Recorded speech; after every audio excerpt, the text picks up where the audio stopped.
como cualquier otro, es un número como cualquier otro, pero bueno, empezamos.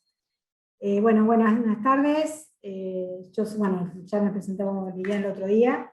Yo soy María Maxi y bueno, soy la otra parte del equipo que va a dar este curso. Y hoy vamos a trabajar básicamente con el tema de los reglamentos. Desde el punto de vista práctico, lo que les diría es, si vamos a hacer como el otro día, que al final de la clase pueden hacer todas las preguntas que quieran, pero si en el medio a medida que pasan los temas, les parece que quieren hacer alguna acotación o algo, en todo caso manden un mensaje al chat y Liliana los habilita para que, me dice a mí para que pare, pues si yo no los veo, y lo habilitamos para hacer alguna interrupción en el medio, para que no se haga tan aburrido si me escuchan a mí solamente. Yo tengo una presentación armada sobre la base de los reglamentos. Vamos a avanzar, digamos, dentro de lo que veíamos el otro día, de los tipos de formas de manifestar la voluntad de la administración. Una, que es digamos, como una fuente de derecho administrativo muy importante, constituyen los reglamentos. Entonces vamos a analizar puntualmente cuáles son los tipos de reglamentos que nos podemos encontrar, y en función de ellos vamos a ir viendo las distintas características. Tengan presente que alguna parte de lo que vamos a ver hoy se ajusta o tiene que ver con lo que tiene que ver el foro, que les está costando bastante trabajar, así que sería bueno que también tomen eso como algunos datos para avanzar sobre eso, ¿sí? Porque ya hoy es jueves y nada, van corriendo los días y tienen que participar. Bien, les pongo la presentación y empezamos, ¿está bien?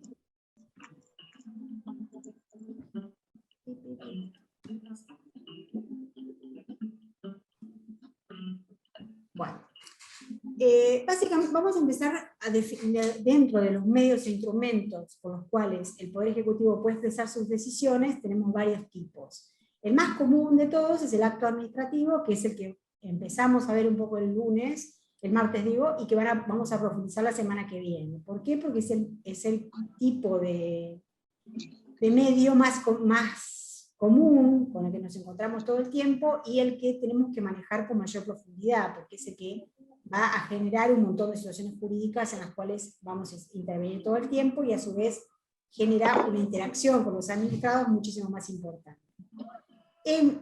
Otra forma, otro medio en ese sentido es el reglamento, que es el que vamos a ver hoy, como les decía, y también tenemos los contratos administrativos, que tienen características particulares con esta discusión si es un acto bilateral, por la medida en que requiere la conformación de las voluntades tanto de la administración como del contratante de la administración, los hechos y las vías de hecho que generan o que pueden generar en determinadas situaciones efectos jurídicos, el silencio de la administración, cuando la administración tiene la obligación de pronunciarse qué pasa, cuáles son los efectos de ese silencio, y las omisiones. Esas son todas las formas, digamos, en conjunto de formas de manifestarse que vamos a encontrar en la administración. Puntualmente nos vamos a referir entonces a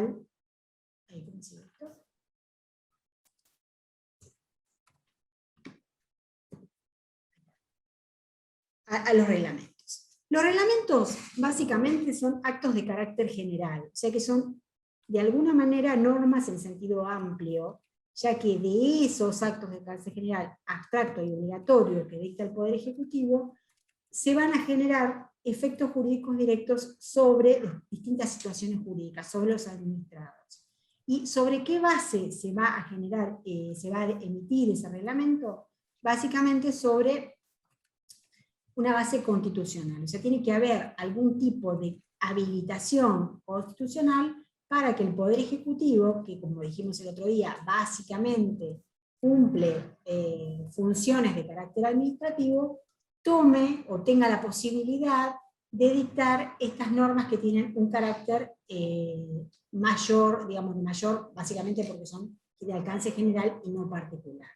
Hay autores que diferencian dos tipos de actos de alcance general, algunos que son justamente estos que tienen la estructura normativa, que son los que vamos a ver en profundidad, y otros que en realidad son actos, digamos, que se aplican al mismo tiempo a una gran pluralidad de sujetos, que no son de alcance general en cuanto a que tienen un carácter normativo que se integra al ordenamiento jurídico, como pasa con los reglamentos, sino que se comparte con los actos administrativos, en determinados casos, este carácter de alguna manera de aplicación en una situación concreta, que se puede desarmar ese acto administrativo general en varios actos administrativos individuales.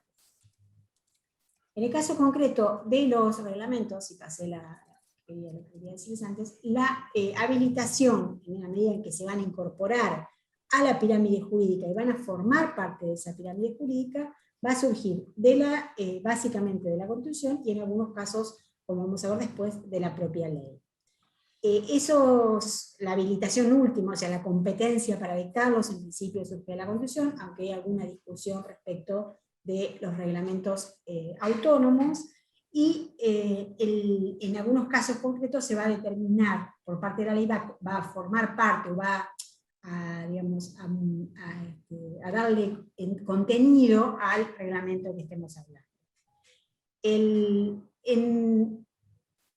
Básicamente en nuestro país la Constitución reconoce poderes reglamentarios propios en el presidente y que no están condicionados a una habilitación por parte del legislador. Es decir, que el propio presidente en ese ejercicio del Poder Ejecutivo puede dictar reglamentos sin necesidad de que haya una habilitación específica en una ley concreta. Y esas facultades van a surgir del artículo 99, inciso 2, 3 y 7 de la Constitución Nacional.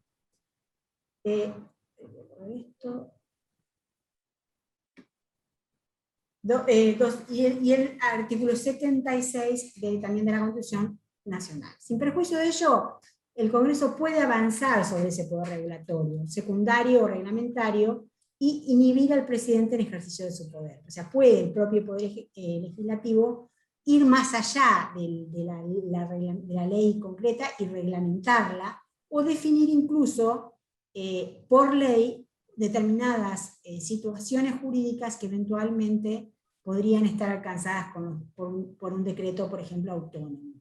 Esto lo vemos, por ejemplo, en las cuestiones que tienen que ver con la reglamentación por ejemplo, de la forma de trabajo de la Administración Pública Nacional. Podría haber una ley, por ejemplo, específica que defina determinadas situaciones para los empleados del Poder Ejecutivo, sin que el Poder Ejecutivo propiamente dicho intervenga en esa reglamentación, sea por ley. Lo que vemos en general en la administración pública es que hay una especie de hipertrofia reglamentaria, o sea que muchas veces hay reglamentaciones que no tienen mucho sentido y que se superponen unas a otras y que quedan vigentes en el tiempo sin que uno no se entienda muy bien por qué se mantiene esa vigencia, por eso se habla de hipertrofia reglamentaria, y también de una gran dispersión subjetiva, porque no solo dictan reglamentos propiamente dichos, no solo dicta reglamentos propiamente dichos el presidente, sino también que vamos a encontrar en autoridades inferiores dentro del marco de la estructura del Poder Ejecutivo, que también van a ir emitiendo reglamentos.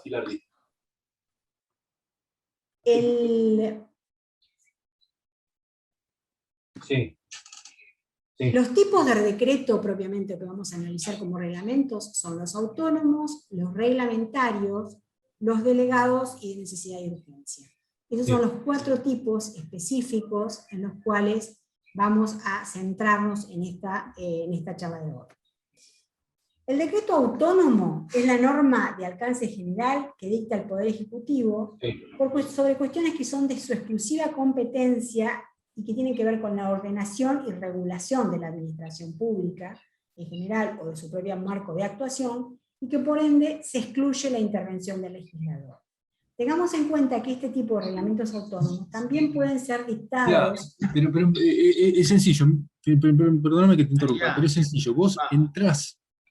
A ver, espérame que lo veo. ¿Perdón? Vos al ser hospedadora, María, la intranet de SRT, vos entrás ahí, ¿no? Tengo que hacer. Pasa donde dice, creo que Martín Ferraro, de los participantes. Hay alguien que tiene el micrófono Abierto.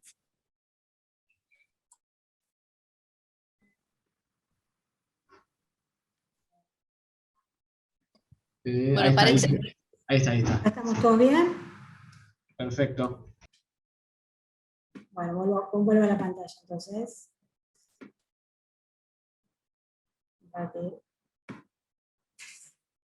Quiero cambiar el... Si los veo en todo caso. Lo que les decía es que estos reglamentos... Pasó, se me adelanté. Esperen un poquito. Esperen qué pasó algo acá.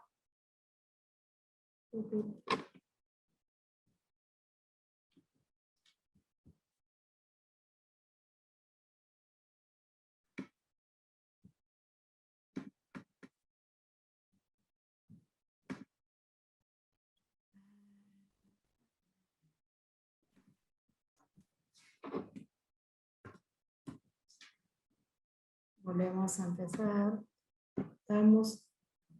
Bueno, entonces. Compartir. Se está diciendo que los reglamentos autónomos también pueden ser eventualmente emitidos por otro poder del Estado, o sea, el Poder Judicial o el Poder Legislativo, en materia administrativa dentro de su propia competencia.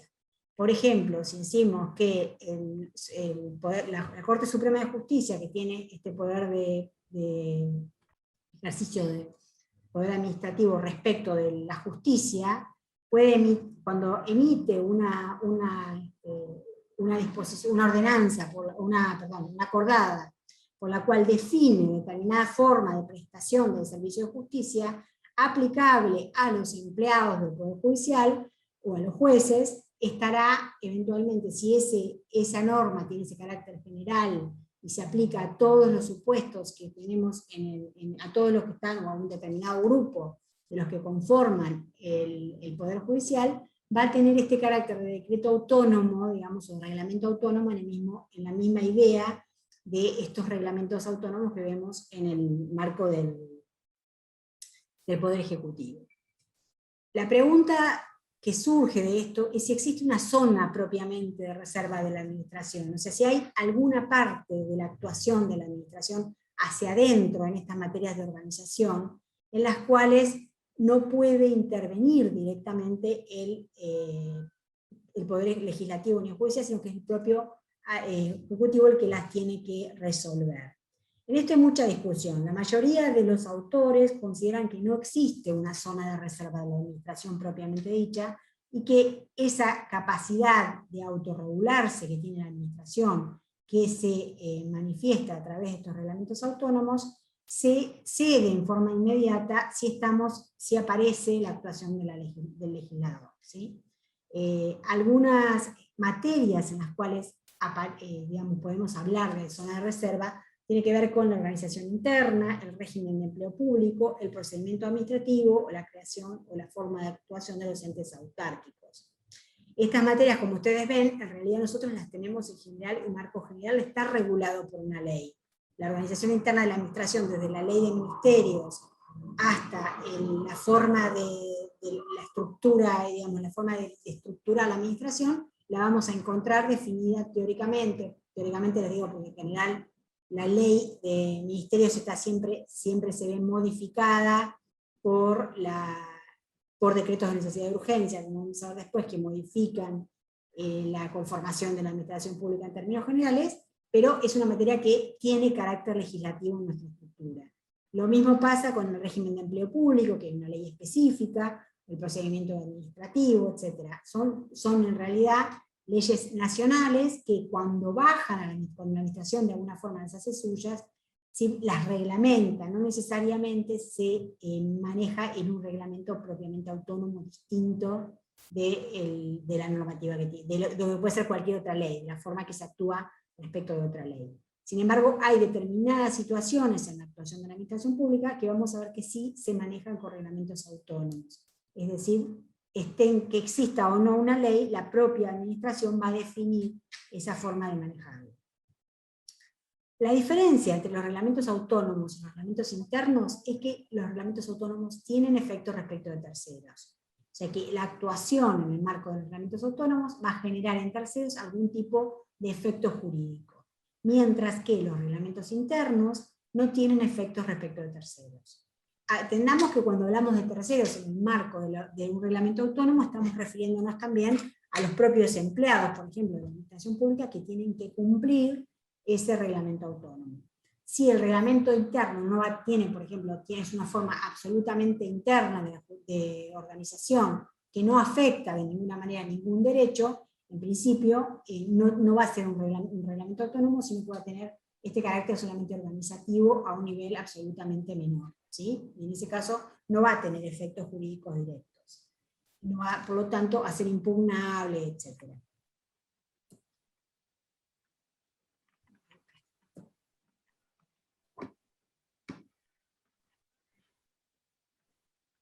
Tenemos después los reglamentos de ejecución, que son decretos reglamentarios como los conocemos en la jerga normalmente. Si hablamos de una ley y su decreto reglamentario.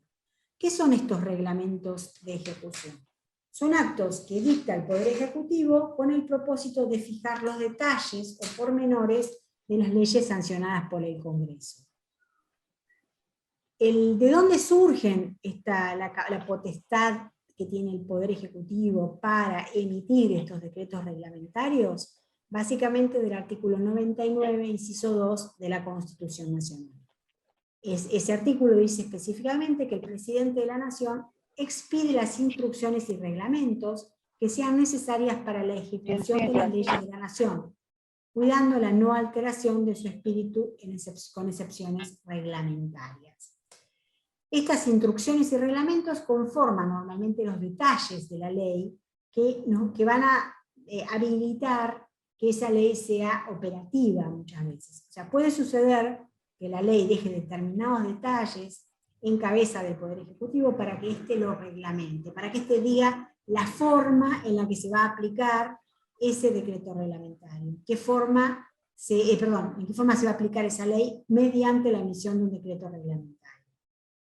Siempre tenemos que tener cuidado que esa reglamentación de la ley nunca podrá afectar su espíritu, ni alterarlo de ninguna manera con excepciones reglamentarias. No podemos en ningún caso, o sea, no puede el presidente de la Nación emitir decretos reglamentarios por los cuales de alguna manera cambie lo que tiene planteado la ley. O sea, no puede mediante una reglamentación de un artículo de la ley quitarle de pronto a esta que se ejecute en la forma establecida en ella o de acuerdo con lo que el Poder Legislativo al momento de emitir la ley tuvo en cuenta para hacerlo. Existen, sí, decretos muchas veces que se van un poco más allá de la ley, entonces ahí decimos que esos decretos de alguna forma exceden la competencia reglamentaria y eventualmente son ilegales, porque justamente están yendo en contra de lo que dice la ley. Por ejemplo, en el caso del decreto 1023 del 2001, que como vamos a ver después es un decreto delegado, está reglamentado por el decreto 1030 del 2016. En el decreto 1030 del 2016 vamos a encontrar algunas normas que van un poco más allá de lo que dice el decreto 1023, que les repito, tiene ese carácter de ley. Y ese ir más allá, de alguna forma, está excediendo la competencia reglamentaria del Poder Ejecutivo. En este caso puntual, en el caso de 2030, es muy raro que nadie impugne ese ejercicio, digamos, extra reglamentario del decreto 1030, porque en principio es como que pasa a ser como las reglas de juego de los procedimientos licitatorios, por ejemplo, la incorporación de las normas que tiene el 1030. Pero algún particular, o algún interesado, o algún interviniente en un procedimiento de contratación, podría eventualmente, cuando hablamos de, por ejemplo, de la ampliación, decir, no, pero no, el decreto reglamentario, el decreto 2023 no habilita la ampliación por el 35% en ningún caso. como no tiene efectos prácticos, porque como el particular puede eventualmente, el cocontratante puede declinar ese aumento mayor del 20%, no va a haber ningún supuesto en el que en principio le cause un perjuicio. Sin embargo, otro particular, otro tercero, podría decir, bueno, pero esa potestad que está ejerciendo el Poder Ejecutivo en ese caso, va en contra, está favoreciendo de alguna manera al cocontratante en contra de lo que dice el decreto 1023, y en ese caso estaríamos justamente en una potestad extrarreglamentaria que podría ser discutida, como vamos a ver después, judicialmente. En ese contexto es cuando decimos que la potestad reglamentaria en el marco de una ley es siempre residual y limitada. Residual porque solamente se va a referir a aquello que no está específicamente previsto en la ley, como para aclararla, como para darle mayor entidad, como para permitir su ejecución o su utilización en los casos concretos, o para habilitar la actuación propia de la administración pública. Si imaginamos, por ejemplo, la forma en la reglamentación de una ley, de la ley impositiva, por ejemplo, la reglamentación lo que nos va a permitir justamente es que ejecutar, que esa ley sea operativa para cada uno de los contribuyentes que tienen que presentarse o que tienen que pagar los impuestos o que tienen que presentar su declaración jurada. Y limitada tiene que ver justamente con esta idea de que no puede ir más allá de lo que dice la ley. No puede ampliar ni, básicamente, de ninguna manera, el poder del Estado sobre los particulares, o sea, no puede desconocer ningún derecho desde los establecidos, los hechos constitucionales con los que cuentan los administrados, ni de ninguna manera tampoco aumentar el poder que tiene que le da la ley, por ejemplo, al Estado para actuar en un determinado supuesto. Porque de esa manera se estaría yendo en contra de lo que establece el marco legal establecido. Básicamente, ¿cómo podemos ver qué es lo esencial o sustantivo en el marco de un reglamento de ejecución? Tenemos que ver, bueno, puntualmente si hay reglas constitucionales o específicas que establezcan el marco de actuación en determinado poder o en una determinada situación. O sea, cuál es la situación, cuáles son las reglas constitucionales que estaríamos afectando, si estamos afectando derechos constitucionales específicos y cuáles serían las consecuencias de esa ampliación a través del decreto reglamentario. Por otro lado, tenemos que distinguir en determinadas actividades como los servicios públicos, por ejemplo, en los cuales hay una mayor regulación estatal.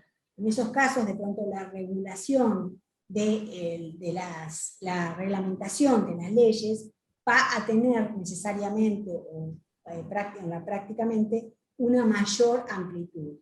Mientras que si se trata de actividades de prestación, en las cuales esa regulación estatal no es tan amplia, donde aparecen, por ejemplo, el derecho de trabajo, el derecho de los derechos laborales, ahí vamos a tener menores posibilidades de reglamentación. Esto está relacionado con el tema de los derechos fundamentales en general y la naturaleza de la materia de que se trate. Por ejemplo, en los términos impositivos, pongamos, que ponía antes de ejemplo, siempre vamos a tener mayor restricción, porque todo lo que es impositivo en principio tiene que tener carácter legal, no puede el Poder Ejecutivo de ninguna forma exceder en eso. Mientras que en una materia como puede ser empleo público, la reglamentación un poco más allá de la ley podría no tener ningún óbice constitucional sobre la base de que se trata de una naturaleza o una materia puntualmente que está en cabeza básicamente del Poder Ejecutivo, que es el que lo organiza. Otro tema que tenemos que ver es el procedimiento de aplicación de la ley. Si esa ley necesita sí o sí que haya una determinación de procedimiento de aplicación. En ese contexto, el reglamento reglamentario va a ser más detallado, va a incluir mayores detalles, más características de esa forma de trabajo, de procedimiento, justamente para habilitar que esa ley pueda ser en la práctica operativa. Hay algunas leyes en las cuales necesariamente vamos a necesitar un decreto reglamentario justamente para habilitar esa aplicación, mientras que en otros casos alcanza con que la ley establezca sus características generales sin necesidad de tener un decreto reglamentario para volverla operativa. Y el otro punto importante que tiene que ver con esto también es el poder responsable de la aplicación de la ley, quién va a ser el responsable último de esa aplicación, y en función de eso la determinación del alcance del reglamento de ejecución. La Corte Suprema, en el caso Gentini, en el año 2008, sostuvo que es inherente a la naturaleza jurídica de todo decreto reglamentario su subordinación a la ley, de lo que se deriva que con su dictado no pueden adoptarse disposiciones que sean incompatibles con los fines que se propuso el legislador, sino que solo pueden propender al mejor cumplimiento de sus fines. Esta sentencia de la Corte a lo que apunta justamente es a esta idea de que siempre el decreto reglamentario va a tener un carácter sublegal y no podrá en ningún caso ir más allá de adoptar disposiciones que sean incompatibles con los fines que se propuso el legislador, porque así estaría violando ese espíritu de la ley del que hablábamos en el artículo 99, sino que solo puede propender al mejor cumplimiento. Lo que quiere hacer justamente es, lo que tiene que hacer el decreto reglamentario de alguna manera, es hacer operativa la ley y permitir justamente que esa ley se cumpla sus fines tal cual lo tiene planteado el legislador al momento de su dictado. ¿Quién es competente para el dictado de un decreto reglamentario? Básicamente el presidente, el jefe de gabinete, en determinadas situaciones, puntualmente el artículo 100 de la Constitución establece esta facultad reglamentaria en determinados supuestos del jefe de gabinete, y los órganos inferiores. El legislador puede, en principio, delegar ese poder regulatorio reglamentario a un órgano específico del Poder Ejecutivo, o sea, incluso a un orden inferior o a un ministro. No necesariamente esa potestad reglamentaria tiene que ir al Poder Ejecutivo en su conjunto. A su vez, el Poder Ejecutivo puede también delegar en cada caso particular el poder de fijar los detalles o pormenores de la ley sancionada por el Congreso. En principio, si volvemos al ejemplo de las leyes impositivas, muchas veces vamos a encontrar que, muchas partes de esa reglamentación directamente las puede hacer la FIP, o incluso que el Poder Ejecutivo puede reglamentar parte y el resto decide específicamente que lo va a reglamentar la FIP en ese caso. Y lo mismo pasa con cualquier otro tipo de organismo, ya sea dentro de la administración centralizada, o sea, por ejemplo, la reglamentación de una determinada ley, el Poder Ejecutivo puede definir directamente que lo haga un ministerio en particular, o lo puede decir la propia ley, o sea, ¿no? Lo puede hacer a través del Poder Ejecutivo, que puede delegar de alguna manera su función reglamentaria en un órgano de la administración centralizada, o lo puede hacer el propio Poder Ejecutivo. Muchas veces vamos a ver en leyes, por ejemplo, las leyes que tienen que ver con salud, muchas veces están definidas puntualmente en el proyecto, en la ley que se emite, se dice que el Ministerio de Salud reglamentará la creación del programa de protección a los menores, pongamos, ese tipo de normas son muy comunes en las leyes, y esto hace que el poder reglamentario de alguna forma pase directamente a un órgano inferior. También puede pasar esto que les decía antes, cuando existe un órgano descentralizado de la administración que tiene competencia específica en algún tema, puede ser ese órgano el que en la propia ley se designe como poder reglamentario, poder con capacidad o con competencia para reglamentar la ley. Pasamos ahora a los reglamentos delegados. Los reglamentos delegados son actos de alcance general que dicta el presidente sobre materias legislativas, pero para ello necesita una autorización previa del Congreso.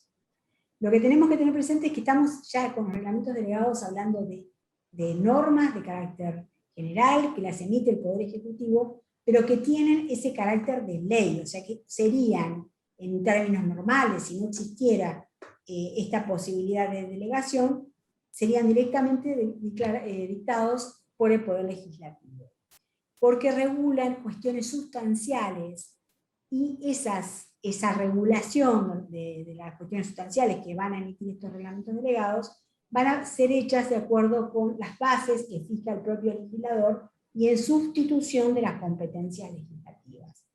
Para que tengamos entonces un reglamento delegado, vamos a necesitar, por un lado, la existencia de una ley que defina que en ese tema concreto, en esa competencia específica que él tiene, no lo va a regular él directamente, sino que le va a dar facultades al Poder Ejecutivo a hacerlo, y estableciendo bases específicas en las cuales tiene que emitir esas normas.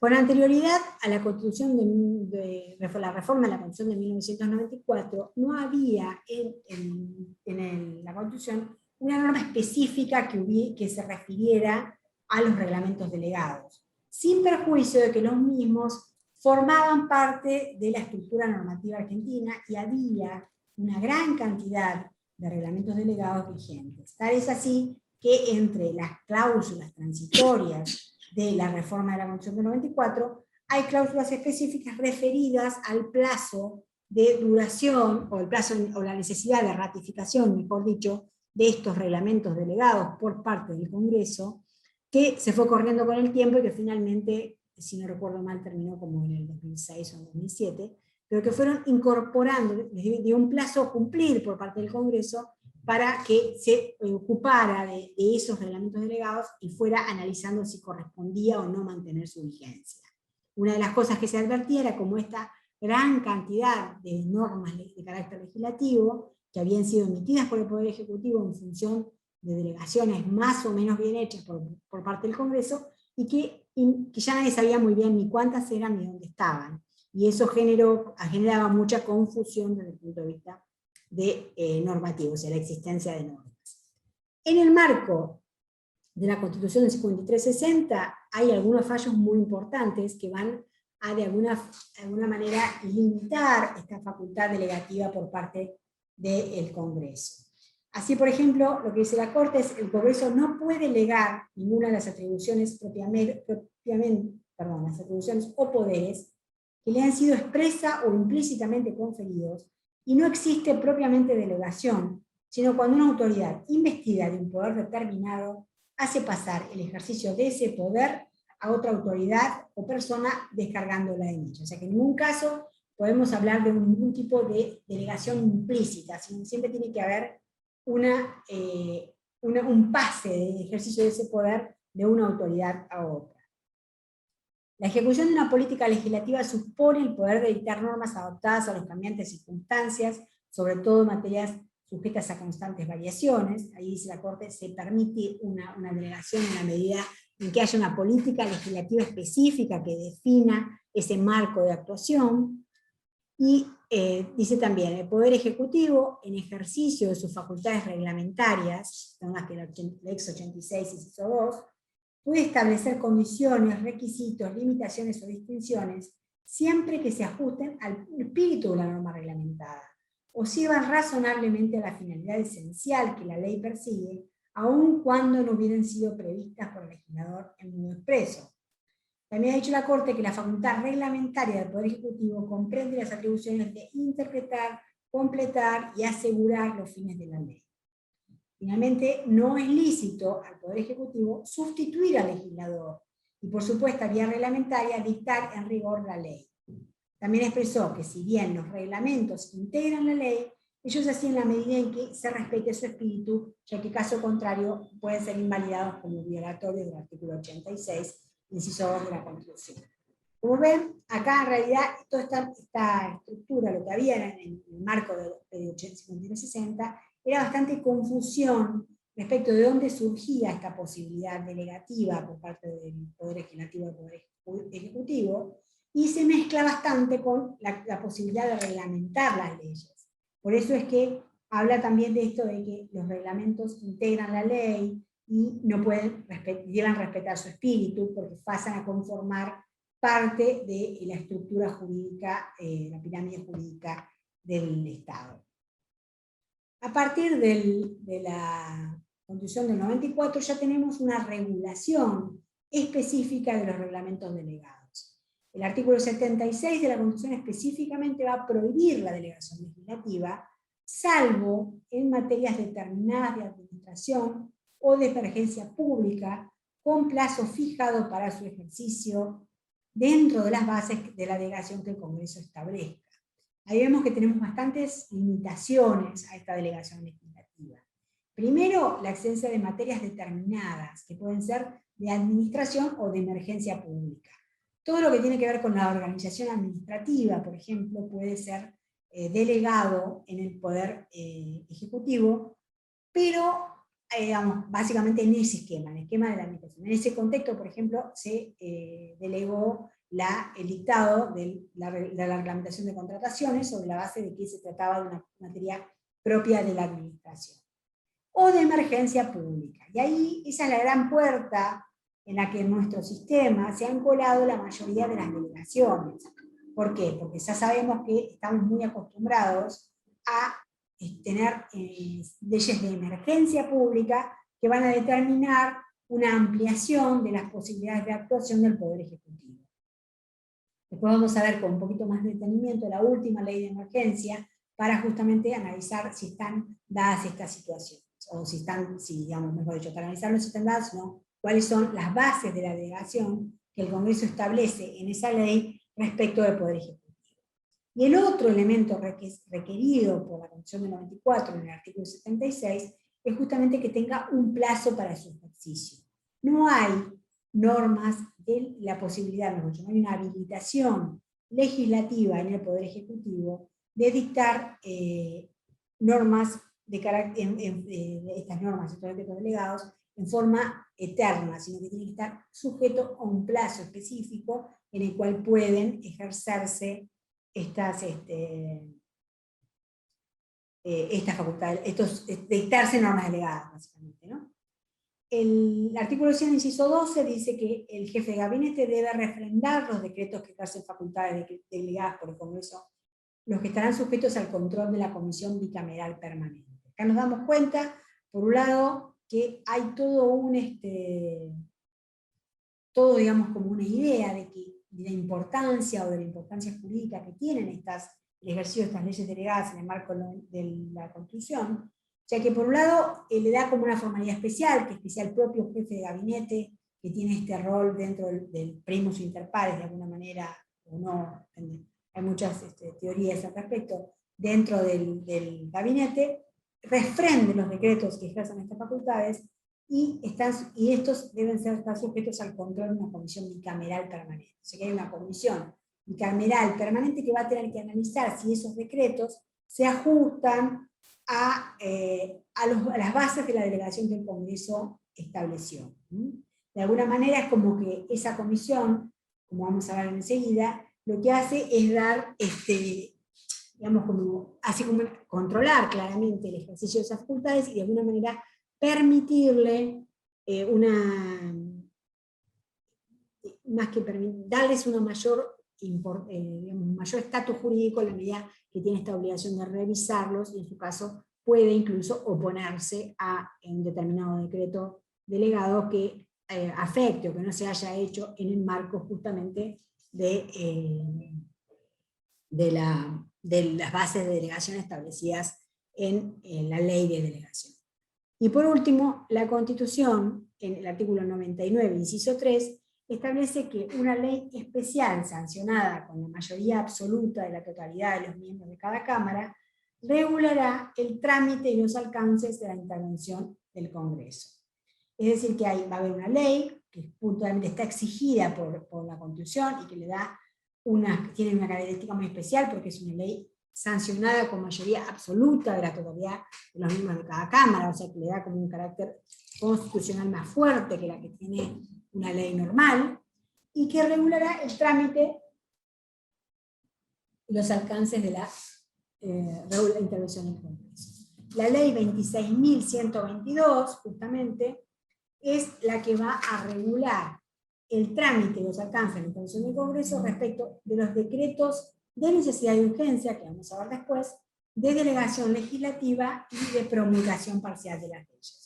Esos tres tipos de decretos van a ser controlados por el Poder Ejecutivo, por el Poder Legislativo, justamente a través digamos, de esa intervención de la Comisión Bilateral Permanente, que va a estar conformada de acuerdo con lo que dice esa ley, y que va a tener la obligación de expedirse respecto de, de estas normas que dicta el Poder Ejecutivo. ¿Cuáles son los requisitos de los reglamentos delegados? Primero que nada, tenemos determinadas materias que, como decía antes, que tienen que ver con las materias de administración y de emergencia pública, y que, por descarte, implica también que hay un montón de materias prohibidas, que son materias puntualmente en las cuales no podrá en ningún caso ejercerse o delegarse, como he dicho, en el Poder Ejecutivo, determinadas materias, aún en contextos de emergencia. ¿Cuáles son? Las cuestiones penales, tributarias, electorales, de partidos políticos, las que exigen el principio de legalidad, casos de las mayorías especiales. O sea, la propia ley 26.122 necesitaba una mayoría especial, no la podría delegar el poder, el Congreso en el Poder Ejecutivo dictar esa ley, por ejemplo.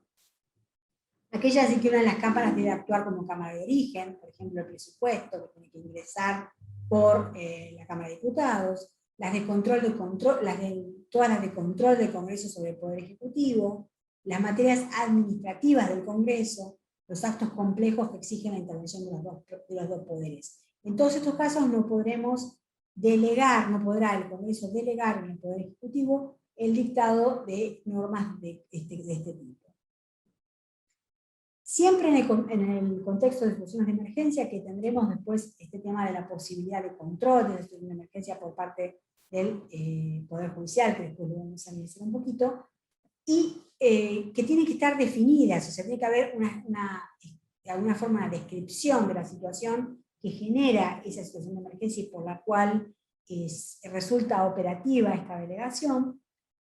Hay un tema subjetivo y de forma, o sea que el órgano delegante siempre es el legislativo y siempre va a ser el órgano delegado del Poder Ejecutivo, aunque la Corte también convalidó la subdelegación siempre que esté autorizada por el legislador. En el caso de Terrabusi, YPF, CONESE, por ejemplo, la Corte convalidó supuestos en los cuales el ejercicio de las facultades delegadas no se hacía por el Poder Ejecutivo propiamente dicho, sino por otro organismo, como puede ser en el caso de Terrabusi por la aduana, o en el caso de YPF por la Secretaría de Comercio. Esa subdelegación tiene que estar autorizada por el legislador en la propia normativa. Deben ser firmados por el presidente, con referencia al jefe de gabinete y los ministros del ramo, y el jefe de gabinete debe elevarlo a la comisión bicameral en cumplimiento de la obligación que prevé el artículo 100, inciso 12 de la Constitución Nacional. Esta obligación de elevarlo a la comisión bicameral es entonces del jefe de gabinete, que si no lo cumple, habilita la propia comisión bicameral para tomar conocimiento por sí misma del decreto en cuestión. Requisitos de admisibilidad. Las leyes de la delegación deben comprender las bases y el plazo para el ejercicio de las potestades delegadas. Eso es lo que les decía antes. O sea, siempre tenemos que tener específicamente establecidas las bases de la delegación y el plazo por el cual se establece. Si vamos a la ley 27.541, que es la ley de solidaridad social y reactivación productiva, en el marco de la emergencia pública que se dictó, la última ley de emergencia vigente que tenemos, vamos a ver que el artículo primero declara la emergencia pública en materia económica, financiera, fiscal, administrativa, previsional, etcétera, etcétera, hasta el 31 de diciembre del 2020. Por favor. Ese plazo, hasta el 31 de diciembre del 2020, es justamente mejor dicho, ahora les cuento de un detalle, porque la ley, como la ven hoy, dice 31 de diciembre del 2020, pero la ley original no era hasta junio del 2020, pero se prorrogó por un decreto de necesidad de urgencia, que bueno, es medio discutible. Pero bueno, el plazo está establecido en el 31 de diciembre del 2020, el plazo que tenía para actuar la ley, y que ahora, de nuevo, en 2021 fue prorrogada por otro decreto de necesidad y urgencia. En el artículo 2 se establecen las siguientes bases de la delegación, dice, y entonces se establece cuáles son las bases que tiene el Poder Ejecutivo para emitir estos decretos delegados. En el caso concreto de la ley que les estoy haciendo referencia, dice, por ejemplo, inciso A, crear condiciones para asegurar la sostenibilidad de la deuda pública, la que debe ser compatible con la recuperación de la economía productiva. B, arreglar la reestructuración tarifaria. C, promover la reactivación productiva. D, crear condiciones de alcance de sostenibilidad fiscal. E, fortalecer el carácter redistributivo y solidario de los saberes previsionales. F, procurar el suministro de medicamentos esenciales, etcétera, etcétera. Y G, impulsar la recuperación de salarios. Este artículo 2 establece lo que se puede decir que son las bases. Establece entonces los criterios que debe tener el Poder Ejecutivo para dictar reglamentos delegados en el contexto de la ley. De ahí para abajo, los distintos títulos de la ley 27.541 va a ser más específica respecto de esas bases, ya que va a definir en cada caso cuál es el alcance que tienen esas bases y el marco en el cual le da facultades el Congreso al Poder Ejecutivo para actuar.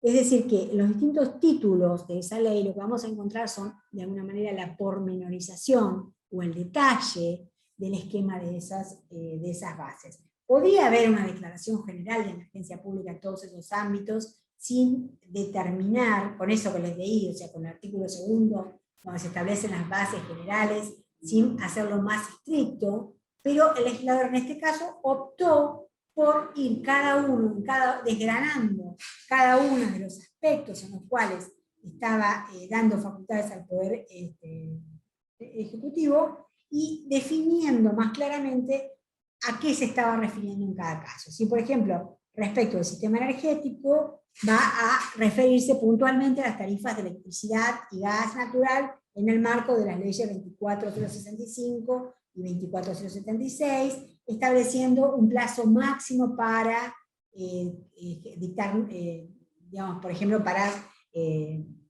suspender aumentos de tarifas, etc. En el mismo sentido se va a referir a los saberes provisionales, a la, como decía, la deuda pública, a las cuestiones de los medicamentos esenciales, etc. Todos esos puntualmente lo va a ir describiendo en los distintos títulos. ¿Cuál es y de esa manera, o sea, de esa manera está, a través de este detalle, de este desgranamiento de esas facultades, está limitando el ejercicio de las potestades transferidas. ¿Eso qué permite? Básicamente permite que el control también del Poder Judicial, en el momento de analizar el decreto delegado, que, como les decía antes, va a afectar de alguna manera directamente a los particulares involucrados, para que en la justicia se defina si se está actuando dentro del marco o si se está fuera del marco. Es decir, que estas facultades o este ejercicio de las facultades delegadas va a tener como un doble control. Por un lado, la comisión bicameral permanente y el pleno de ambas cámaras, y por el otro, la propia justicia que estará habilitada, de acuerdo con las funciones específicas, el control judicial de la actuación administrativa, a verificar si efectivamente ese ejercicio de los poderes delegados se ha hecho dentro del marco de las potestades transferidas. El plazo que establece la ley que permite los reglamentos delegados solo comprende el límite temporal en que el presidente puede dictarlos, pero no el plazo de vigencia, porque una vez que han sido dictados estos reglamentos delegados, pasan a formar parte del ordenamiento jurídico, es decir, que ya no son vigentes sine die, hasta que no haya otra norma que los derogue.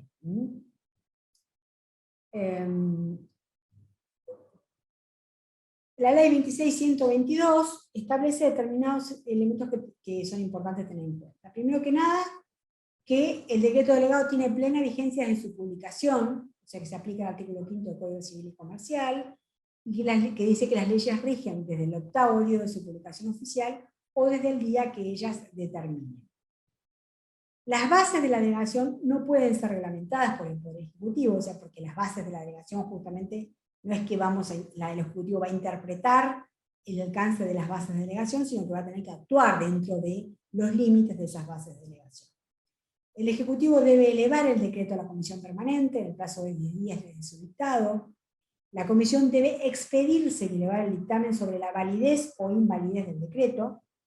Las cámaras deben darle tratamiento expreso e inmediato, y el rechazo o aprobación de los decretos debe ser expreso.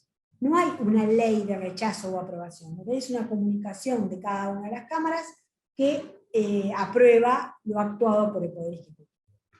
Las cámaras no pueden introducir modificaciones en el texto del decreto, porque justamente es como que la potestad legislativa ya la transfirieron respecto al sistema al Poder Ejecutivo, entonces ellos no van, el Congreso no va a poder modificarlo, o lo rechaza o lo aprueba. Y el rechazo por ambas cámaras supone derogar el decreto. O sea, no es que el decreto pierde virtualidad jurídica a partir de ese momento de derogación al producirse este rechazo de ambas cámaras. Este régimen no obsta al ejercicio de las potestades ordinarias del Congreso relativas a la derogación de normas de carácter legislativos emitidos por el Poder Ejecutivo. O sea, lo que puede hacer en todo caso es derogarlo, pero no puede modificarlo. Si lo deroga, puede dictar otra norma específica que lo reemplaza, ¿sí? La mayoría de los autores son bastante críticos de la ley 26.122 porque no es una ley que realmente pueda decirse que esté genere, digamos, o mejor dicho, que deja bastantes lagunas respecto a su aplicación, que normalmente hace que no estén funcionando del todo bien este régimen de reglamentos delegados. Entre la bibliografía del curso, nosotros le habíamos pasado un artículo que es bastante interesante, sobre justamente cómo funciona en la práctica este tema, tanto el ejercicio de la comisión bicameral y la intervención, tanto en los reglamentos delegados como en los decretos de necesidad y urgencia.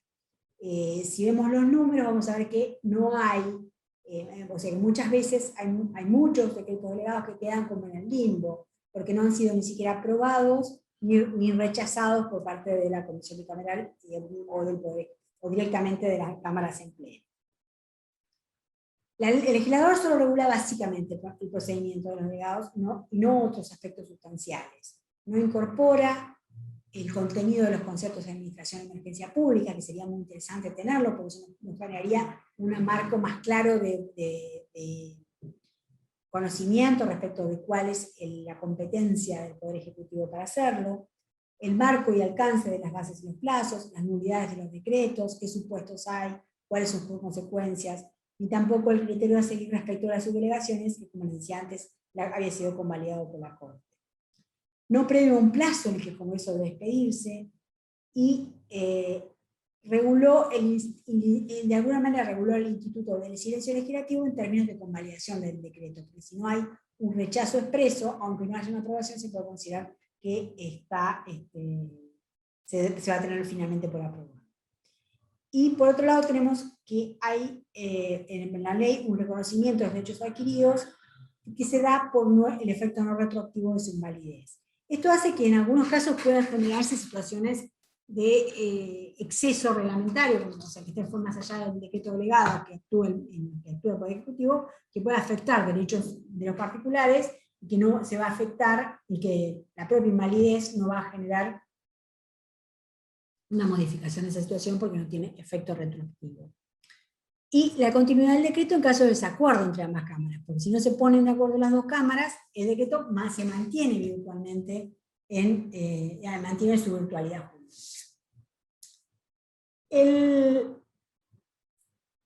Les decía,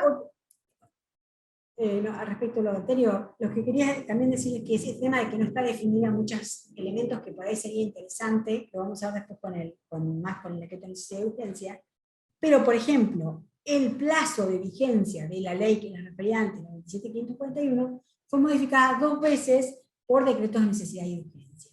Y esto parecería que no está totalmente de acuerdo con el espíritu de esta limitación temporal que exige la Constitución respecto a los poderes delegados. Porque si después el Poder Ejecutivo, por las suyas, define a través de un decreto de necesidad de urgencia y la ampliación de ese plazo, parece que no es muy concordante con el espíritu este que les hacía mención, de establecer un plazo de actuación en el marco de esos decretos delegados. Hay bastante jurisprudencia de la Corte respecto de los decretos delegados. Podemos citar en un caso del 2003, de la provincia de San Luis con el Estado Nacional. El decreto 1204 se había dictado, es el de la especificación, no sé si lo recuerdan, en la época de Corralito, etc., en el marco de la 25.561, y en ese caso concreto la Corte declaró la invalidez del decreto justamente porque iba más allá de lo que decía la ley 25.561. Lo mismo que en el caso Selcro, justamente por el carácter tributario de la delegación para fijar tasas. O sea, no puede haber una delegación para fijar tasas por parte del Poder Ejecutivo, perdón.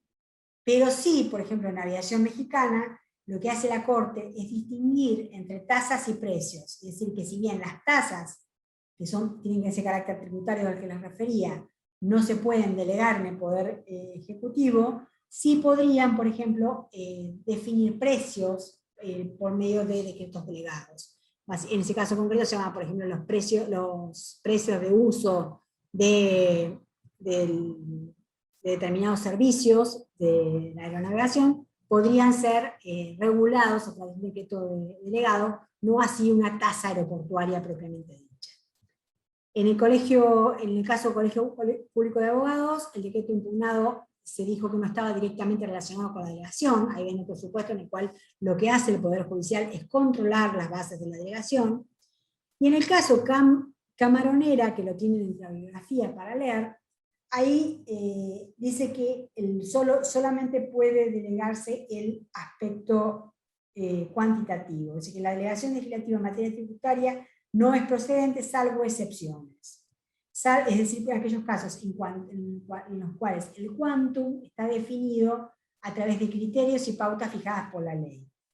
Y en ese caso aceptó la convalidación de normas tributarias dictadas por el Poder Ejecutivo por ley posterior del Congreso y con efecto para el futuro. En este caso concreto, había un decreto de necesidad de urgencia que después fue ratificado por una ley, y esa ley posterior, según la Corte, tuvo efectos para el futuro y no convalidó de ninguna manera la actuación fuera del marco de la delegación que se había producido con anterioridad a su dictado.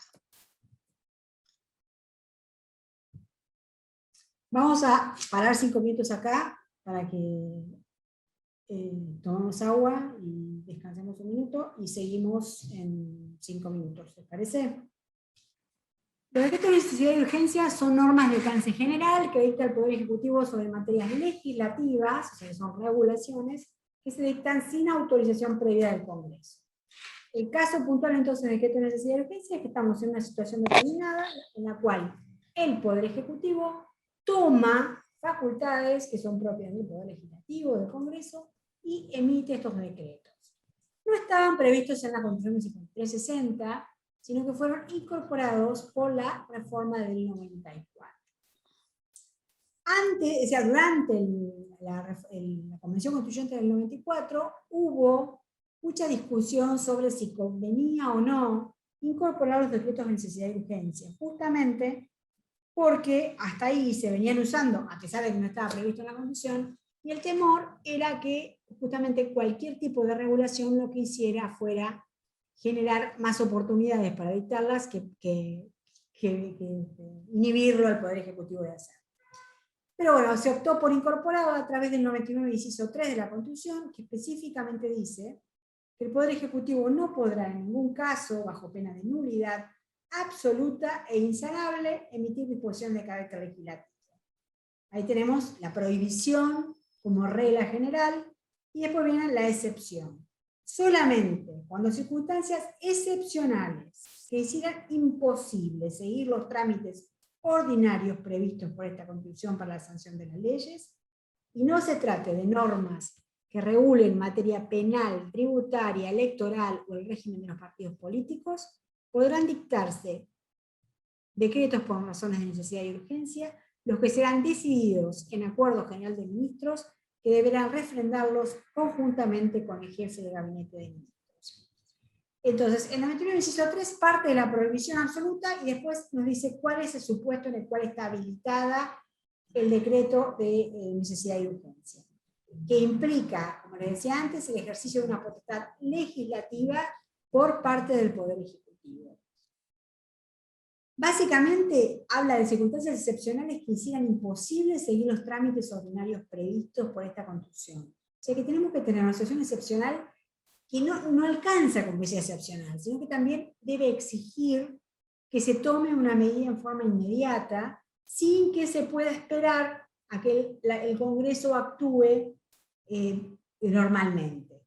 Esta es la gran llave, en realidad, respecto de los decretos de necesidad de urgencia, es decir, la existencia de una situación excepcional y la imposibilidad de seguir los trámites ordinarios de las leyes, de para el dictado de las leyes, que justamente muchas veces son las grandes críticas que se le hacen a los decretos de necesidad de urgencia, ya sea porque las circunstancias no sean tan excepcionales, o porque el Congreso está reunido y en función de eso debería poder tomar las medidas con la premura que exige la situación. Entonces, eso, digamos, como es un tema que la ley y la Constitución lo exige, que lo exige específicamente. Ahí. Antes de la reforma del 94, perdonen por ese cartón de Tesmont, me sale en esta computadora cada tanto y molesta. Antes de la Constitución del 94, la reforma del 94, en el caso Peralta, la Corte consideró que el silencio del Congreso era un elemento a tener en cuenta, que si el Congreso no consideraba inválido el decreto y no se expedía en sentido contrario, se consideraba que ese decreto era válido. Y en ese contexto no existía ningún otro remedio que hubiese permitido superar la grave crisis económica y financiera del país, por lo cual, en ese caso puntual, la Corte lo que dice es: este decreto de necesidad de urgencia es válido porque no había otra forma de resolver la situación que no, financiera que en ese momento estaba el país, económica que existía, que no fuera a través de esta medida que había tomado el Congreso, básicamente el famoso Plan Bonex, que determinaba la imposibilidad de, o sea, que afectaba directamente los derechos, el derecho de propiedad, que es normalmente el derecho que hace militar más fuerte, en el contexto de esa emergencia. Volvemos a la idea entonces de que necesitamos como requisito de admisibilidad la existencia de circunstancias excepcionales que hagan imposible seguir los trámites ordinarios previstos por la Constitución para la sanción de las leyes. En el caso Berlocchi, la Corte sostuvo que el presupuesto para el dictado del decreto de necesidad es que las cámaras del Congreso no puedan reunirse materialmente por razones de fuerza mayor, ya sea por acciones bélicas o desastres naturales, y a su vez cuando la situación que requiere solución legislativa sea de una urgencia tal que deba ser solucionada inmediatamente por un plazo incompatible con el que tramita con el que demanda el trámite normal de las leyes. Ustedes habrán visto que eventualmente, por ejemplo, todas las medidas tomadas en el marco de la pandemia, es justamente un poco lo que dice, de cierta manera, algunos de los fallos de la Corte, en el famoso caso de las clases de la Ciudad de Buenos Aires, tienen que ver justamente con esta idea, con esta discusión de si el Congreso está operativo y si éste puede tomar medidas con esa rapidez que exige la situación, y en función de eso, si está o no debidamente justificada el dictado del decreto de necesidad de urgencia. En principio, el control judicial va a llegar a esos puntos, al análisis justamente de estos elementos. Decimos que el decreto de necesidad de urgencia es un acto complejo. Es un acto complejo porque no lo puede dictar el presidente solo, sino que requiere también un acuerdo general de ministros. El procedimiento del dictado del decreto de necesidad de urgencia exige entonces la existencia de un decreto firmado por acuerdo general de ministros, que el jefe de gabinete, luego de refrendado, lo debe enviar en el plazo de 10 días a la comisión bicameral de seguimiento de los decretos, que hemos hablado hace un rato con la ley 2622, y que si no lo hace, la propia comisión se abocará al análisis del decreto de oficio. La comisión bicameral tiene 10 días para expedirse respecto de la validez o invalidez del decreto, y elevar un dictamen al plenario de cada Cámara para su expreso tratamiento. Cada Cámara se va a expresar respecto de ese dictamen por separado y va a emitir su propio pronunciamiento expreso sobre la adecuación del decreto a los requisitos formales y sustanciales establecidos constitucionalmente para su dictado. Una vez que se ha elevado ese dictamen de la comisión al plenario, la comisión, las cámaras le deben dar expreso y inmediato tratamiento. Como ven, es como que el artículo 21 de la ley 26.122 le da importancia, mucha importancia justamente a la cuestión temporal. Esto es coherente con esta idea de que estamos ante una situación de urgencia o de emergencia que impide que se expidan las cámaras rápidamente, pero que de alguna forma tiene que ser compartido por el Poder Legislativo esta situación para justamente darle este inmediato y expreso tratamiento. Las cámaras se pronuncian en sendas resoluciones, cada una de ellas va a emitir su resolución y le va a informar al otro. O sea, fíjense que acá no hay un procedimiento que cada cámara actúa una posterior a la otra. O sea, normalmente cuando sancionamos una ley, cuando se sanciona una ley, primero interviene una cámara, cuando tiene el proyecto con media sanción, lo manda a la otra cámara para que la otra cámara haga el tratamiento concreto de ese proyecto, con esa media sanción, mientras que cuando estamos en presencia de este tipo de decretos, las cámaras se van a pronunciar cada una por su lado, y van a emitir sendas resoluciones que le van a informar a la otra cámara. El rechazo o la aprobación de los decretos debe ser expreso, conforme lo establece el artículo 82 de la Constitución, dice el artículo 22 de la ley 20.122, y las cámaras no pueden introducir enmiendas, agregados, supresiones al texto del Poder Ejecutivo, debiendo circunscribirse a la aceptación o rechazo de la norma mediante el voto de la mayoría absoluta de los miembros presentes.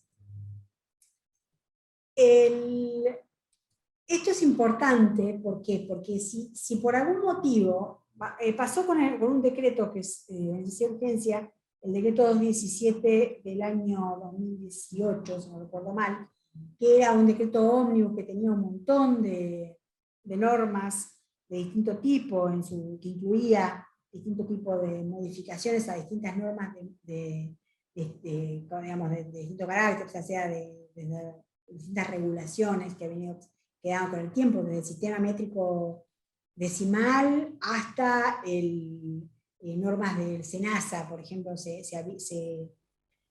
contrataban en ese decreto, y que fue rechazado por el Congreso, y se dictó una ley que incluía algunas de las materias establecidas en el decreto de necesidad y urgencia al que se hacía referencia, pero no todas, y algunas normas quedaron quedaron derogadas, y lo más complejo de la situación es que al derogarse la norma, también y si esa norma a su vez había derogado otra norma, se produjo una situación de absoluto laguna, en la cual no hay ninguna norma vigente para algún tema.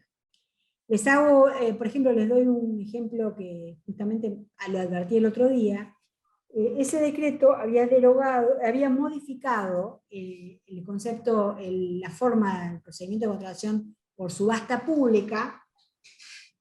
Está en el inciso B del artículo 25 del decreto 2023, y lo había reemplazado por otra forma de actuación, otro procedimiento distinto, pero que empezaba derogándolo. ¿Qué pasa con esto? Al ser derogado, al ser rechazado por las cámaras, queda derogado esa modificación, pero no se restablece la vigencia del decreto de la norma anterior, con lo cual nos encontramos ante un supuesto en el que, en el caso concreto de la subasta, si vamos a los términos de técnica legislativa específica, en este momento, en el decreto 2023, no existe no existe la subasta como uno de los procedimientos de contratación establecidos. Sin perjuicio que haya normas inferiores que sigan hablando de la subasta como si esta existiera.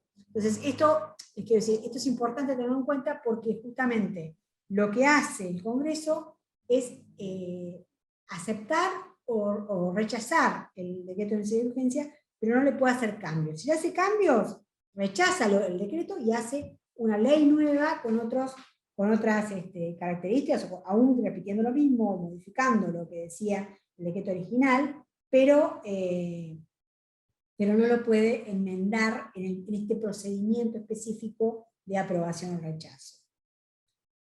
El rechazo de la norma va a ser por medio de, tanto la aceptación o el rechazo va a ser por medio del voto de la mayoría absoluta de los miembros presentes en cada una de las cámaras. El rechazo de ambas cámaras al Congreso del decreto que se trate implica su derogación de acuerdo a lo que respecta, establece el artículo 2 del Código Civil, quedando salvo los derechos adquiridos. Acá de nuevo esta idea de que se pierde virtualidad jurídica a partir del momento del rechazo y que todas las situaciones jurídicas que se generaron entre el dictado del decreto de necesidad y urgencia y la derogación, digamos, producida en este rechazo, van a mantener su vigencia. Las disposiciones de la ley y el curso de los procedimientos en ellas establecidos no obstan al ejercicio de las potestades ordinarias del Congreso relativas a la derogación de normas de carácter legislativo emitidas por el Poder Ejecutivo, dice la ley 26.122 en su artículo 25. Puntualmente se da el supuesto que yo les decía, se deroga el decreto por un lado, pero el Poder Ejecutivo puede, obviamente, establecer su propia norma o su propia ley al respecto. No es lo mismo que en el caso de los delegados, en los cuales hay como una especie de potestad delegada por un tiempo determinado en el Poder Ejecutivo, sino que acá directamente la potestad legislativa sigue puntual y absolutamente en cabeza del Congreso. Los decretos tienen plena vigencia, de acuerdo con lo establecido en el artículo 2 del Código Civil, artículo 5 del Código Civil y Comercial.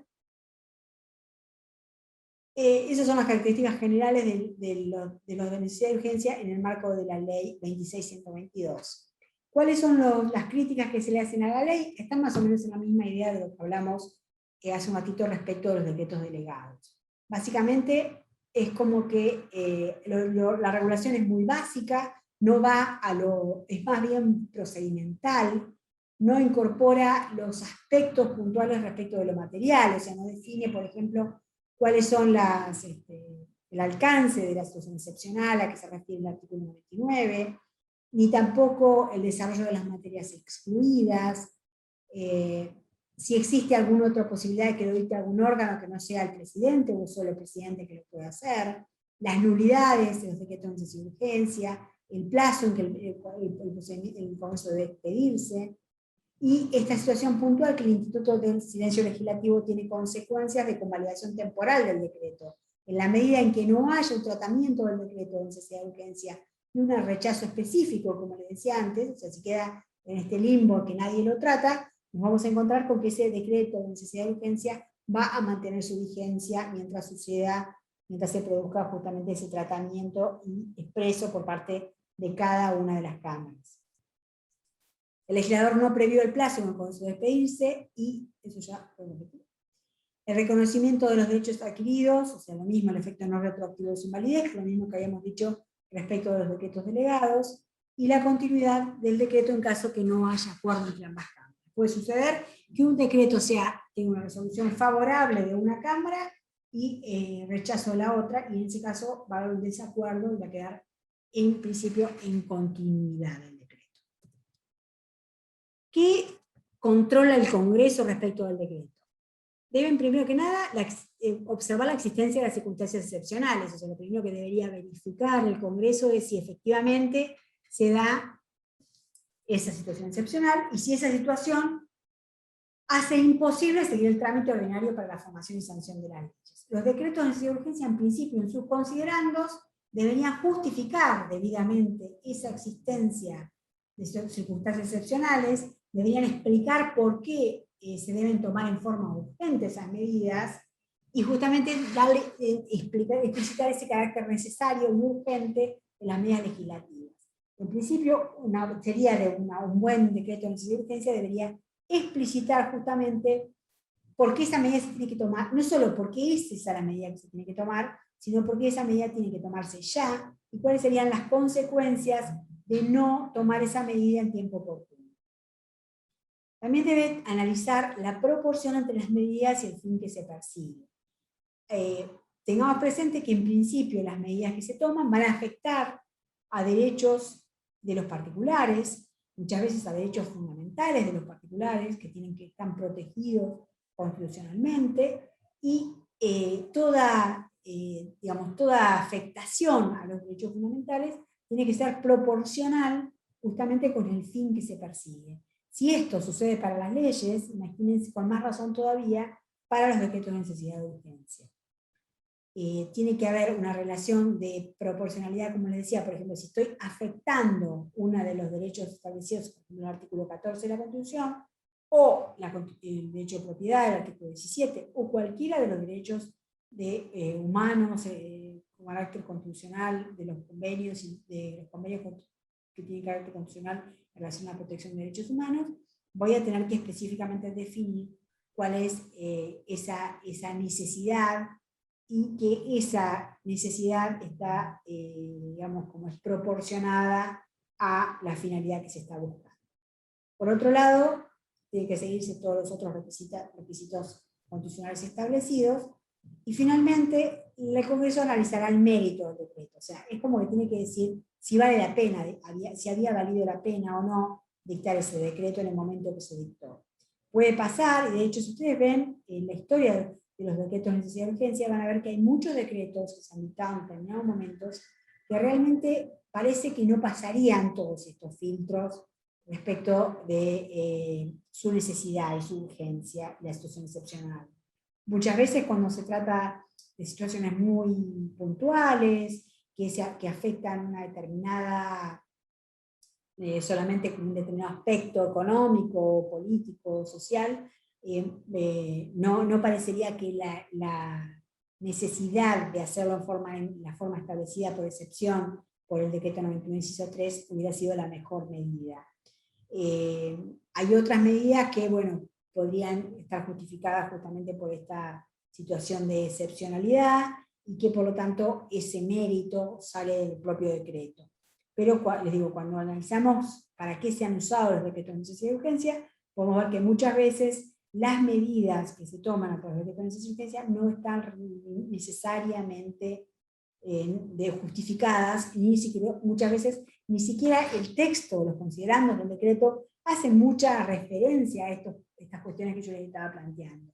No hablan demasiado o hacen referencias muy generales a las circunstancias excepcionales que exigen el decreto de necesidad de urgencia, o a la explicación de este tema de la temporalidad, de por qué no puedo esperar que se dicte la ley en los tiempos normales de tratamiento de las leyes. Cuando los decretos de necesidad de urgencia se dictan cuando el Congreso no está reunido, parece que, sin perjuicio de que siempre existe esta posibilidad de convocarlo para ello, parece como que tenemos algún elemento más para decir, bueno, no había más remedio que dictarlo en forma inmediata. Eso pasa, por ejemplo, cuando en una cuestión específica que suceda en enero y febrero y que haya que resolverlo. Pero diciembre, enero y febrero, perdón, son los meses en los que no hay trato. Pero muchas veces, como ustedes saben, hay sesiones extraordinarias en ese periodo y no había ningún problema que el Poder Ejecutivo incorporara alguna otra medida para que tenga ese carácter. Por lo cual, si bien no hay,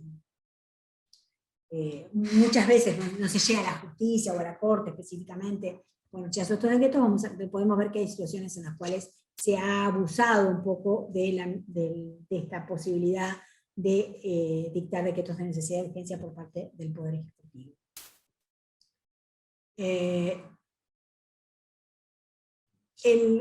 Respecto a este tema de cómo sigue el decreto en caso que solamente lo rechace una sola de las cámaras, el artículo 24 de la 26.122 dice puntualmente que el rechazo por ambas cámaras del Congreso del decreto de que se trate implica su derogación.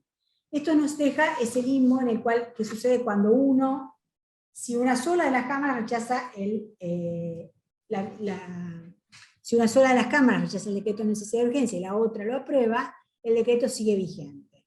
Esto, como ven, desde el punto de vista constitucional es bastante discutible, porque parece como que estamos dando preeminencia a cualquiera de las cámaras respecto a la otra. Si una dice que sí, y la otra que no, y más aún en el esquema de una situación excepcional en la cual el Poder Ejecutivo está ejerciendo un poder que naturalmente pertenece al Poder Legislativo.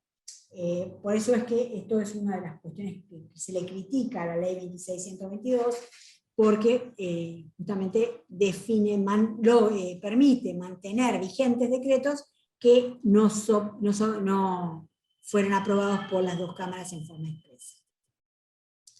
¿Qué viene diciendo la Corte respecto de esto? El primer fallo de la Corte respecto de decreto de necesidad de urgencia la podemos encontrar en Video Club Dreams, en el año 95, en el cual la Corte se arroga un poder amplio para analizar a los decretos de necesidad de urgencia. Básicamente dice que es a ellos, a los jueces, a los que les corresponde analizar si las circunstancias de hechas invocadas por el Poder Ejecutivo como causa del dictado del decreto constituyen una situación de emergencia excepcional que justifique recurrir a esta facultad de excepción. Como ven, acá tenemos un control amplio del decreto de necesidad de urgencia que incluye el análisis de las circunstancias de hecho invocadas por el Poder Ejecutivo. En el mismo sentido, en el caso Rodríguez, el Poder Judicial, dice la Corte, tiene el control de constitucionalidad sobre las condiciones bajo las cuales se admite esta facultad, y la misma doctrina la repite Berlocchi, en el caso Berlocchi, cuando dice que los decretos de necesidad de urgencia están sujetos al control de constitucionalidad, y en particular el presupuesto fáctico y las razones y las circunstancias del acto normativo. Las razones de conveniencia y discrecionalidad entre la ley y el decreto legislativo no son suficientes para el ejercicio de esa potestad excepcional. Y por último, el presidente puede dictar los decretos incluso sin ley reglamentaria. O sea, no se necesitaba, en ese caso todavía no se había salido la 2622, entonces decía, ¿qué pasa si no está la ley, si el Poder Ejecutivo los podía o no dictar? Obviamente existe un marco de discrecionalidad en las medidas tomadas en el decreto de necesidad de urgencia, incluso, pero lo que viene diciendo la Corte es el análisis de las circunstancias de hecho que determinan la necesidad de dictar el decreto debe estar debidamente probado como para que, y justificado en los considerandos del decreto, como para que podamos considerar que se dan esas circunstancias y que esta habilitación constitucional resulta procedente. La semana que viene, cuando veamos acto, vamos a hablar bastante de motivación y de la necesidad de que los actos administrativos estén debidamente motivados para que sean válidos y para que no tengan vicios. En este contexto, los decretos de necesidad y urgencia, ahora todos los decretos que estamos viendo, todos estos reglamentos que se manifiestan en estos decretos, tienen que también seguir estas reglas de necesidad de estar debidamente motivados. No solo porque implican por ejemplo en este caso, una actuación legislativa de carácter legislativo por parte del Poder Ejecutivo, sino también porque es la forma que el sistema mejor tiene para conocer efectivamente cuáles son las causas y la finalidad que busca el dictado de una norma de este carácter. Entonces, el hecho de que estén explicitados considerando las razones, las causas, o sea, los elementos excepcionales que justifican el dictado de la norma y los fines que se buscan con esta, nos van a permitir por otro lado, que el ejercicio de esta facultad de control por parte del Poder Judicial sea lo suficientemente amplia y a su vez, digamos, como sea eficiente, porque no, o sea, si no lo explicito, tampoco lo pueden controlar, ¿sí? Y muchas veces podemos llegar a situaciones en las cuales un decreto de necesidad de urgencia, que en una de esas estaba justificada por las circunstancias y cuya finalidad era razonable, al no estar debidamente explicitados en el decreto de que se trate, no pueden ser debidamente analizados por el Poder Judicial y podemos terminar diciendo que son inválidos.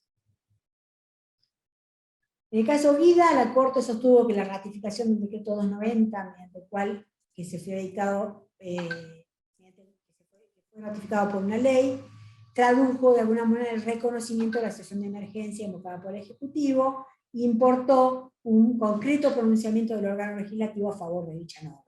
O sea que de alguna forma hubo una convalidación legislativa, por lo cual no se trató ya de un decreto de necesidad de urgencia, lo que estaba evaluando, sino de una ley que había ratificado la vigencia del decreto. En el caso de Soledad de Ocampo, el decreto cuestionado fue tachado de inconstitucional por el tribunal porque no perseguía entre sus fines intereses generales sino solo sectoriales.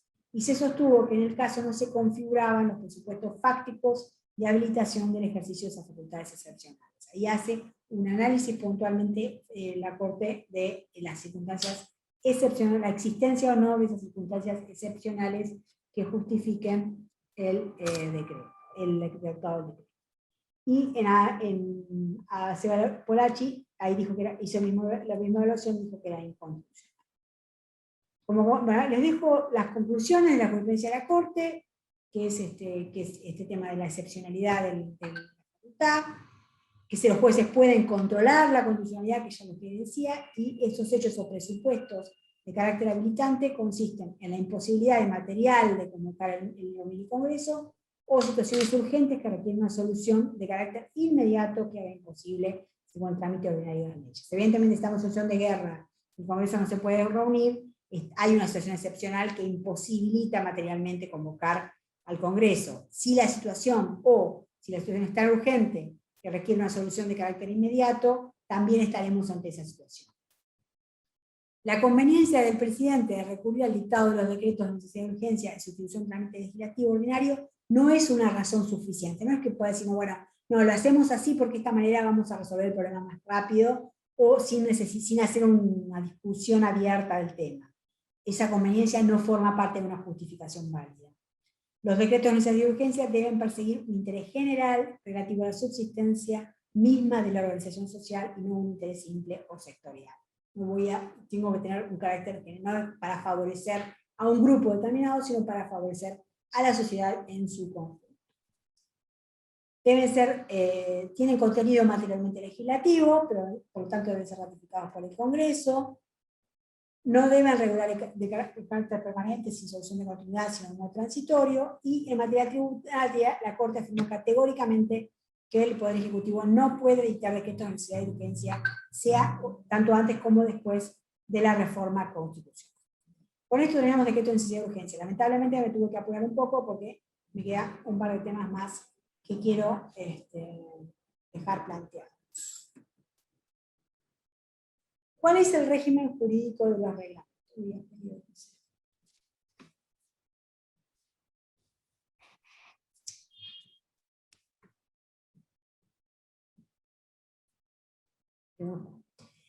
La principal característica de los reglamentos su característica básica es la inderogabilidad singular. ¿Qué quiere decir la inderogabilidad singular? Esto es algo que en general cuesta bastante entender, no tanto a los abogados, porque es nuestro laburo, pero sí afuera explicarlo. Es decir, que la prohibición, el Poder Ejecutivo no puede dejar de aplicar los actos de alcance general sobre el caso particular, porque eso crearía un estado de excepción o privilegio singular. ¿Cuál es cuál es la idea que está acá atrás? Que no, hay un derecho de igualdad que determina que todos los que están en una situación determinada se traten de la misma manera, de acuerdo con lo que dice el artículo 16 de la Constitución. Y las excepciones a las normas generales también deberían estar previstas en la propia norma general. No puede ser que una existencia de una situación de excepción aparezca posteriormente y yo diga directamente no lo aplico. Lo que, si pudiera la administración hacer esto, estaría causando un perjuicio inútil a todo aquel que estuviera fuera de la excepción.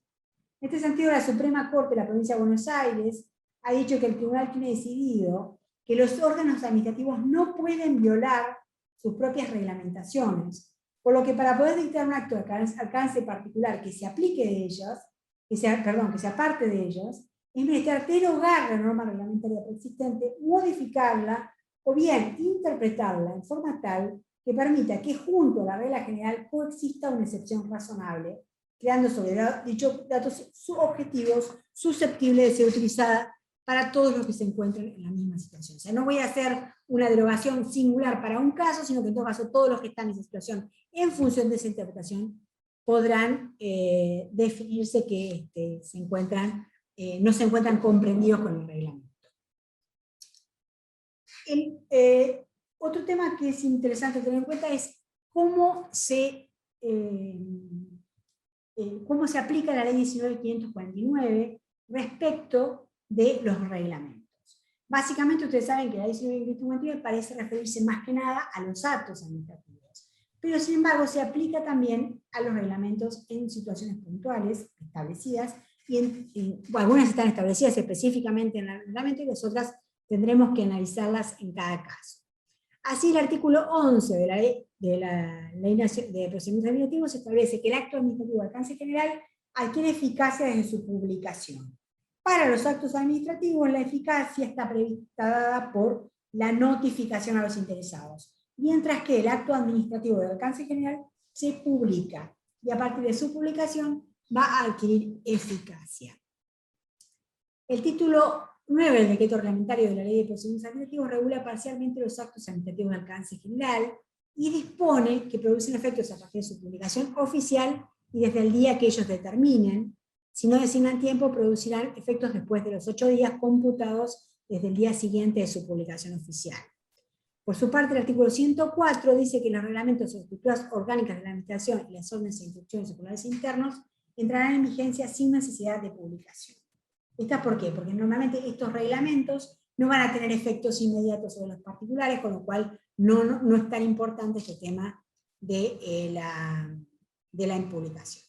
En el resto deben analizarse y determinar su aplicación. Bueno, esperen que hay una cosa más que es importante que es cómo se impugnan los reglamentos. Esto es tenemos que tener en cuenta que los reglamentos en el marco de la Ley de Procedimientos Administrativos se pueden impugnar por vía directa o por vía indirecta, de acuerdo con las siguientes pautas. El artículo 24 de la Ley de Procedimientos Administrativos establece lo que se llama el reclamo impropio para la doctrina, que tiene que ver con la posibilidad de, a partir de la publicación, impugnarlo directamente en sede administrativa y ante la misma autoridad que lo dictó o ante una autoridad superior, y exigir que se revoque ese reglamento por lo que sea, por afectar derechos subjetivos o intereses legítimos específicos que dan legitimidad a aquel que pretende impugnar. Esa resolución que va a dictar el Poder Ejecutivo, el órgano que se trate, rechazando esa impugnación directa, no tiene trámite recursivo en la administración, sino que directamente habilita para aquellos que se vean afectados en derechos subjetivos la vía judicial correspondiente. La otra forma de impugnar los actos administrativos de alcance general es a través de los actos propios de su aplicación. Y en este caso decimos que hay una impugnación indirecta de los reglamentos, porque en realidad lo que estamos impugnando es la utilización de ese reglamento por parte de la administración para ejecutar el acto en cuestión, el reglamento en cuestión, perdón.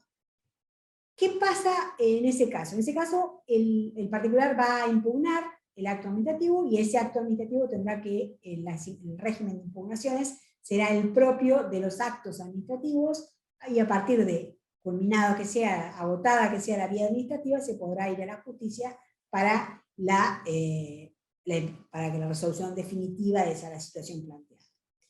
El punto, ¿qué pasa? Primero, si una resolución del propio organismo que hace lugar a esta tramitación, a esta impugnación de un acto de aplicación del reglamento, considera que ese reglamento es inválido. nos podemos encontrar con una situación bastante compleja, que es que el reglamento en sí mismo no resulta aplicable en un caso concreto porque se determina justamente que, por ejemplo, que es ilegítimo. En ese caso no está definido que sea obligatoria la derogación del decreto, del reglamento en cuestión, pero la buena práctica administrativa exige que se considere, digamos, esa derogación sobre la base que si no estaríamos afectando el principio de igualdad. Si se lo deroga, volvemos a lo que decíamos antes, con la imposibilidad de derogación parcial de los particular de los reglamentos, y estaríamos afectando el principio de igualdad. Entonces, en principio la administración no podría hacer lugar a una impugnación indirecta de un reglamento sin a su vez derogarlo sobre la misma base. Lo mismo pasa cuando yo tengo una sentencia judicial que determina la invalidez de un reglamento. Supongamos en el propio trámite de una impugnación directa, va a la justicia y la justicia considera la invalidez. Esto determinaría la invalidez del reglamento en cuestión para todas las situaciones, ya que si bien la sentencia tiene efectos, digamos, particulares para cada caso, el hecho de que se esté implicando la derogación de un reglamento, perdón, que se esté declarando la invalidez de un reglamento para un caso determinado, determinaría la inaplicabilidad para el resto de los casos de reglamento. De esto, puntualmente, la propia Corte Suprema de Justicia lo reconoció en un caso, el caso Monge contra la Universidad de Buenos Aires, en el que específicamente dictó esta doctrina respecto de la inaplicabilidad o el efecto erga omnes de esta situación. Lo mismo. ¿Cuál es el fallo, doctora? Disculpe, ¿puede repetir? Monge con la Universidad de Buenos Aires. Gracias. Lo mismo pasa de alguna manera en los casos previsionales. Ahí tengo un especialista que me podrá decir si eso no es así, pero en principio la inaplicabilidad de pronto de un reglamento a los supuestos del famoso tema de los ajustes de Badar o compañía, entiendo que tuvieron un efecto de alguna manera extensivo al resto de los, o debieron tener justamente para evitar este tema de la desigualdad y del dispendio de la violación de la posibilidad de cumplimiento. Pero en la práctica no sé cómo funcionó del todo, más o menos, ¿no? Más o menos. Más o menos, porque de hecho la famosa ley de solidaridad previsional, ¿cómo se llamaba? La del año pasado, la del 2018, tenía como universalizaba, pero no tanto, porque a su vez había que renunciar, etc. Así que bueno. Sí, el reconocimiento que se hizo administrativamente y que no se aplicó adecuadamente los antecedentes, pero bueno, optaron por reconocer, tomar eso antes que perder todo. Pero bueno. Bueno, con eso completamos los términos de reglamento. Fíjense que algunas de las cosas que estuvimos hablando se aplican, como les decía, al caso que tiene Mateo en el foro, el tema del reglamento es autónomo, la posibilidad de establecer una norma operativa, como puede ser el sistema electrónico para el manejo de los expedientes, etc. No sé, ¿tengo dudas, alguna pregunta?